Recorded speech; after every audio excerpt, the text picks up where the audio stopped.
জান? ওই তো বইয়া রইস। 1 মিনিট, আমি যদি হেরে কই আমি বিছনাত শুয়ে রইছি তাহলে হ্যাঁ কইব আমি আইতাম নি।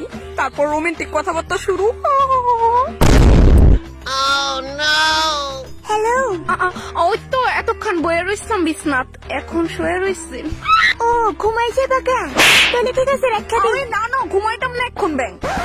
আনরোমান্টিক একটা। ও আচ্ছা, তাহলে কও।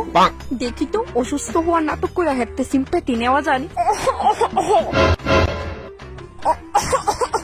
কি হইছে, তুমি এমন ভাবে কাশতেছো যে? ওই এই গরমে একটু ঠান্ডা লেগে গেছে। হ্যাঁ জানি, শুনছেনি? মনে হয় কাশির সাথে সাথে গ্যাসও হয়ে গেছে তোমার। না না, শব্দটা আমি আমার মুখ দিয়ে করছি। আরে হইছে তো, মিশা কথা কোনে কি তা আছে, নরমাল ব্যাপার। না না, আমি পাত্তা আজ পর্যন্ত দিছি না, আর জীবনে দিতামও না।